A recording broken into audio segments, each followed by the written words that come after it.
Film diawali dengan seorang gadis cantik bernama Song An Kiao. Dia terbaring di kursi tamu dengan tangan terikat. Setelah itu datang seorang pria bernama Chu Fei Yuan. Ternyata sebelum kejadian itu, mereka dipaksa untuk menikah oleh ayahnya Fei Yuan. Karena perjodohan mereka tidak didasari dengan rasa saling suka, Fei Yuan ingin perceraian segera diadakan dengan cara memaksa An Kiao untuk menemui ayahnya dan meminta untuk bercerai. Tapi masalahnya, An Kiao baru tahu bahwa ibunya telah menerima uang sebesar 20 juta yuan dari keluarga Fei Yuan sebagai tanda mahar pernikahan mereka. Dan ibunya An Kiao melarang keras mereka bercerai. An Kiao pun merasa sedih atas perlakuan itu. Ia merasa dirinya bagaikan perhiasan yang bisa diperjualbelikan seenaknya. Lantas keadaan semakin rumit. Ia yang tak ingin menjalin hubungan dengan Fei Yuan terpaksa akan menjalaninya. Walaupun ia tahu bahwa Fei Yuan memiliki perilaku yang cukup kasar, namun sebenarnya sifat kasar itu adalah cara Fei Yuan memperlihatkan perhatiannya. Tapi bagaimanapun juga, di antara mereka masih tidak ada perasaan suka sama sekali, sehingga hanya pertengkaran yang sering terjadi. Suatu malam, hujan melanda kota. Dengan terpaksa An Kiao menginap di tempat tinggal Fei Yuan. Malam itu Fei Yuan datang dengan keadaan sangat obok-obok, sehingga hal tidak terduga terjadi. Dan siang harinya Fei Yuan malah menyalahkan An Kiao.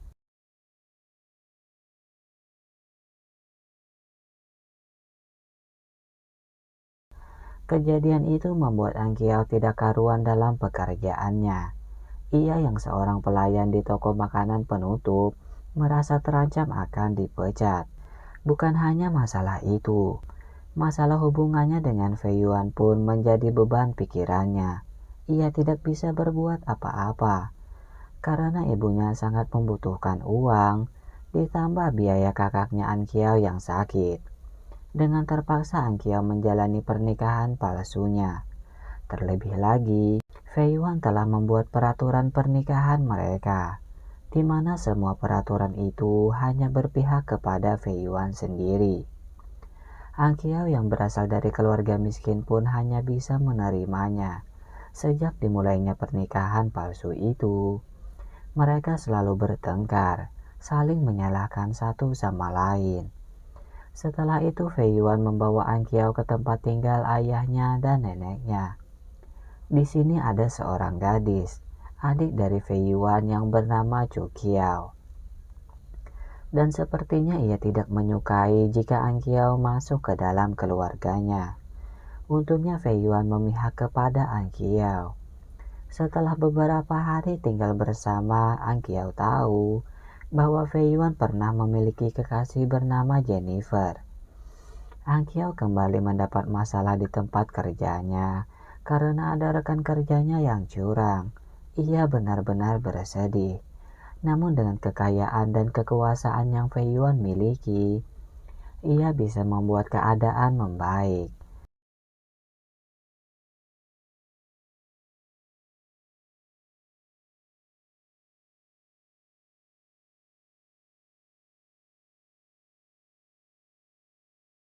Tidak kunjung lama, masalah kembali menimpa An Kiao. Ia dituduh mencuri anting milik Chu Kiao yang pada dasarnya Chu Kiao sengaja menyalahkannya agar hubungannya dengan Fei Yuan semakin sulit. Tapi lagi-lagi berkat Fei Yuan, Chu Kiao tidak bisa berbuat apa-apa. Keesokan harinya An Kiao bertemu dengan pemilik toko tempat ia bekerja. Tidak disangka, ia adalah guru An Kiao di masa lalu bernama Pak Sen. Sekaligus pria yang pernah An Kiao sukai. Begitu juga sebaliknya. Pak Sen juga menyukai An Kiao. Tapi keadaan sekarang tidak memungkinkan mereka untuk menjalin hubungan berdua. Bagaimanapun juga, An Kiao adalah gadis yang baik. Ia akan menghargai suaminya bagaimanapun sifatnya. Angkiao semakin sedih setelah mendengar perkataan ibunya yang berkata bahwa Angkiao sudah dia jual kepada keluarga Fei Yuan. Dalam keadaan sedih itu, Fei Yuan selalu ada untuknya. Keadaan terpuruk yang ia rasakan membuatnya jatuh sakit. Selama itu Fei Yuanlah yang merawatnya. Tapi sepertinya Angkiao tidak merasakan perhatian yang ia berikan. Suatu hari masalah kembali terjadi. Saat Angkiao memasakkannya dengan bahan ikan, ternyata Angkiao tidak tahu jika Fei Yuan sangat tidak suka dengan ikan. Hal itu sangat ia benci. Setelah itu Angkiao kembali bertemu dengan Pak Sen. Di sini Pak Sen menjelaskan bahwa kedatangannya ke sana adalah untuk mengungkapkan bahwa ia masih menyukai Angkiao. Saat itu Fei Yuan juga datang. Pak Sen melihat perlakuan kasar Fei Yuan kepada Angkiao. Ia merasa hal itu tidak pantas. Namun ia tidak bisa membantah karena status Fei Yuan adalah suami dari Angkiao. Tidak memperdulikan hal itu, Pak Sen akan tetap berharap bisa memiliki Angkiao. Walaupun ia sudah bersuami. Di sini terlihat bahwa Angkiao mulai menerima kenyataan bahwa ia harus menyayangi suaminya. Walaupun pernikahan mereka dilakukan secara terpaksa. Dan sepertinya hati Angkiao mulai terbuka untuk Fei Yuan. Walaupun banyak masalah yang terjadi di antara mereka, Angkiao mulai menyukainya. Namun malah mendapat masalah lagi. Tiba-tiba Jennifer hadir di antara hubungan mereka. Lantas Angkiao pergi dengan rasa cemburu setelah melihat Jennifer memeluk Fei Yuan. Yang sebenarnya, Fei Yuan sudah tidak memiliki hubungan apa-apa lagi dengan Jennifer. Merasa kalah dengan Angkiao, Jennifer mendapat ide. Ia berani memberi uang sebesar 20 juta yuan, bahkan lebih, asalkan Angkiao menyerahkan Fei Yuan kepadanya. Namun sebesar apapun uang yang ia berikan, Angkiao akan menolak. Ia lebih menjaga harga dirinya dibandingkan uang. Setelah itu, Fei Yuan memberikan gelang yang begitu indah untuk Angkiao. Ia ingin istrinya terlihat lebih cantik, dan hal itu membuat Angkiao merasa senang.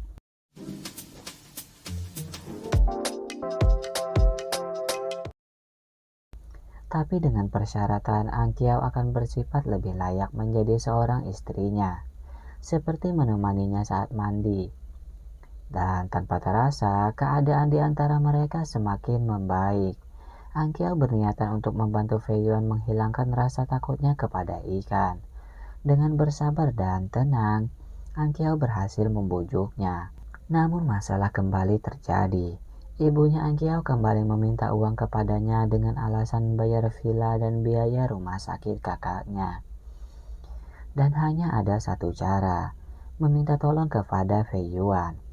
Dengan santainya Fei Yuan bisa menolongnya. Tapi masalahnya, ibunya Angkiao merasa tidak cukup dengan uang yang ia terima. Hal tidak terduga terjadi. Ternyata ibunya Angkiao telah tiada dan dibesarkan oleh seorang ibu yang sekarang menjadi ibunya Angkiao. Karena itulah ibu angkatnya itu selalu bersikap tidak baik dan hanya memanfaatkan Angkiao. Masalah besar hampir saja terjadi. Untungnya Fei Yuan menolongnya, tapi tetap saja Angkiao merasa sedih. Ia tidak tahu siapa ibu kandungnya yang sebenarnya. Fei Yuan merasa iba. Ia terlihat sudah menyukai Angkiao. Namun masalahnya Pak Sen masih terus mengejar Angkiao. Hal itu menjadi rintangan bagi Fei Yuan. Suatu hari, terungkap bahwa Pak Sen sudah pernah menikah dengan seorang wanita yang ikut serta dalam bisnis toko makanan miliknya. Di sini Angkiao merasa bahwa ia sudah benar memutuskan untuk memilih Fei Yuan. Tapi Pak Sen selalu memaksanya untuk menjadi kekasihnya. Bahkan hari itu, ia berani mengatakan kepada Fei Yuan untuk meninggalkan Angkiao demi dirinya, di mana hal itu membuat Fei Yuan marah, menunjukkan bahwa Fei Yuan benar-benar menyukai Angkiao dan tidak ingin kehilangannya.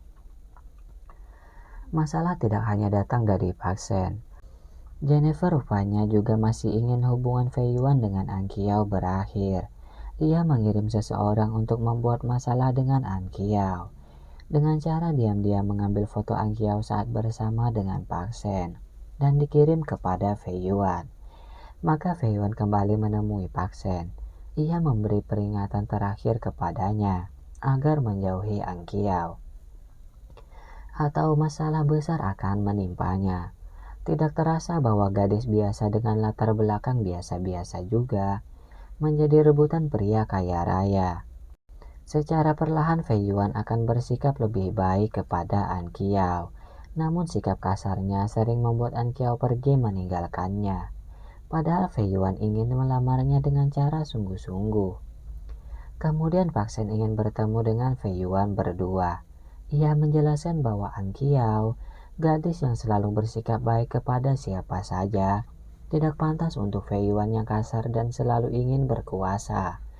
Park Sen mengatakan bahwa An Qiao bersamanya hanya karena uang yang diterimanya, dan ia tidak pernah bahagia, juga tidak menyukai Fei Yuan. Karena perkataan itu, Fei Yuan menemui An Qiao dan bertanya apakah An Qiao benar-benar membencinya. Lantas An Qiao berkata iya, yang sebenarnya ia membenci pada awalnya, namun akhirnya malah menyukainya. Tapi Fei Yuan sudah merasa sangat bersalah, sehingga ia ingin perceraian terjadi. Karena mungkin itu yang diinginkan An Qiao. Fei Yuan benar-benar bersedih dan ia menemui ayahnya. Dan di sini terungkap bahwa An Qiao berasal dari keluarga Song, di mana ayahnya An Qiao adalah teman dekat ayahnya Fei Yuan, yang saat itu menolong Fei Yuan yang diculik oleh seorang nelayan. Mulai saat itulah Fei Yuan membenci ikan. Saat ibu dan ayahnya An Qiao tiada, saat itu pula ia dibesarkan oleh seorang wanita yang berani menjual An Qiao demi ia bisa mendapat uang. Karena itulah ayahnya Fei Yuan menikahkan An Qiao kepadanya, demi An Qiao tidak jatuh pada pria yang tidak baik. Masalahnya, ternyata nelayan itu masih hidup dan ingin membalas dendamnya kepada ayahnya Fei Yuan. Saat itu An Qiao lah yang dibawa nelayan itu dan menjadi umpan, agar keluarga Fei Yuan datang dan menolongnya. Lantas Fei Yuan langsung pergi mencarinya setelah mendengar hal itu. Berkat pelacak yang ia pasang di handphone An Qiao, Fei Yuan berhasil menemukan An Qiao di dalam sebuah kapal. Saat ingin menolongnya, nelayan datang dan langsung menghajarnya. Dendamnya mulai terbalaskan. Saat itu An Qiao juga hampir dihajarnya. Untungnya Fei Yuan masih bisa bangun dan menolong An Qiao. Tapi ia mendapat luka yang cukup parah dan tidak bisa menyadarkan diri. Beberapa hari berlalu. Keadaan Fei Yuan membaik setelah dibawa ke rumah sakit. Tanpa pikir lama, Fei Yuan memberikan sebuah cincin untuk An Qiao, sebagai tanda bahwa ia melamar An Qiao dengan penuh perasaan.